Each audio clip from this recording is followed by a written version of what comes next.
ठीक है, गाड़ी में एसीपी के कारण क्या होगा, आपके ब्रेक में प्रेशर ड्रॉप होगा। ठीक है, गाड़ी रुक जाएगी। गाड़ी रुकने के बाद जिस कोच की कई बार इंडिकेशन लाइट भी दे रखी होती है, जिस कोच में एसीपी होगी उसकी लाइट आपको रात के समय दूर से ही दिखाई दी जाएगी। ठीक है, प्लस पीएवी। पीएवी क्या होता है, पैसेंजर इमरजेंसी अलार्म वॉल्व। वहां से 16 mm की चौक लगी हुई है, ये है पैसेंजर इमरजेंसी अलार्म वॉल्व, जहां से प्रेशर ड्रॉप होगा। प्रेशर ड्रॉप होने की आवाज आएगी, ठीक है, तेज। ठीक है, अब आपको पता लग गया। अब कई बार कंडीशन ऐसी होती है कि जर्नल कोच होता है। क्या होता है, जर्नल कोच। आप ऊपर इतना भरा हुआ है, ऊपर जाना संभव नहीं है, या ऐसी कंडीशन है कि आप अंदर से कर पाना संभव नहीं है, या ऐसा भी हो जाता है कई बार अंदर से कर रहे हैं तब भी फुट राइट नहीं हो पा रहा है। तब आपको क्या करना है कि नीचे इस पीएवी का आइसोलेटिंग कॉक दिया हुआ है, लिखा भी है, देखो आजकल लिखा हुआ आ रहा है पीएवी ऐसे, मतलब इसी जगह है, आपको ढूंढना है। तो आपको सबसे पहले पैसेंजर इमरजेंसी अलार्म वाल्व पता होना चाहिए।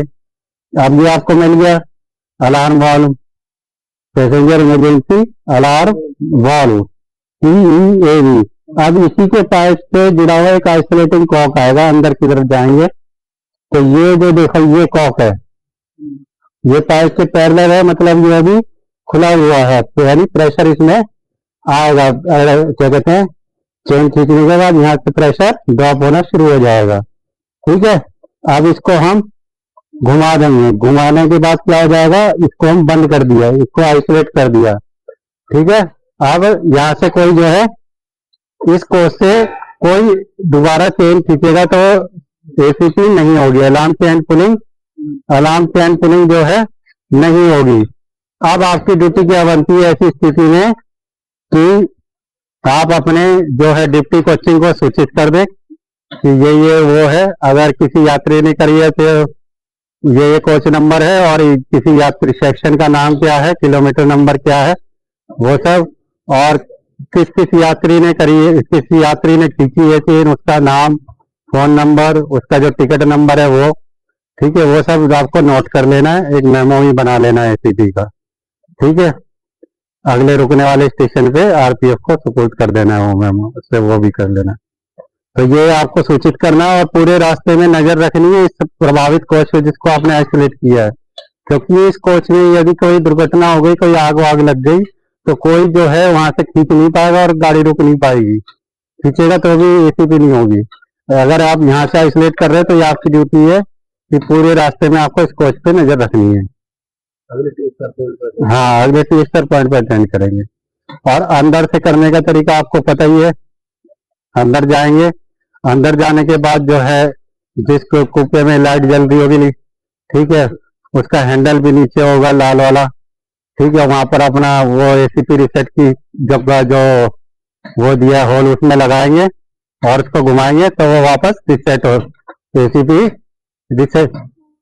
रिसेट हो जाएगी। ठीक है ना, तो इन सब चीजों का ध्यान आपको रखना है। अंदर से तो लोग कर देते हैं, अंदर से तो लोग क्या कहते हैं समझ आ जाता है कि नीचे खिंचा हुआ, वहां से घुमा के कर देते हैं। लेकिन कई बार ऐसी स्थिति होती है पता नहीं लगता कॉक कहाँ है। तो कॉक आपको कहाँ मिलेगा, जिस साइड कंट्रोल पैनल होगा, कंट्रोल पैनल के बाएं तरफ पायदान के नीचे मिलेगा। ये भी एक निशानी होती है। कंट्रोल पैनल जो होगा, कंट्रोल पैनल के बाएं तरफ पायदान के नीचे मिलेगा। अब कंट्रोल पैनल उधर है तो वहां हम खड़े होंगे तो ये बाएं तरफ जो है पायदान के नीचे, और आपको दिखा दिया कौन सा होता है। तो अब आपको इसे आपने प्रैक्टिकली देख लिया है तो आपको कोई समस्या इसमें होने वाली नहीं है। बार बार थोड़ा देख, जैसे गाड़ी हम लेके जाते हैं तो बार बार इन चीजों को देखे, ये कौन सा पार्ट है, ये कौन सा पार्ट है, चल यार वो देख लेते, वो कहा उन्होंने बताया था, तो इसमें हमारे माइंड में सेट हो जाता है। और एक बार अच्छे से सेट हो गया तो समस्या आने पर आप में कॉन्फिडेंस रहेगा और ट्रबल शूट आप आसानी से कर पाएंगे। धन्यवाद। आप देखेंगे सीवा का, चलिए आगे चलते हैं, सीवा का देखेंगे।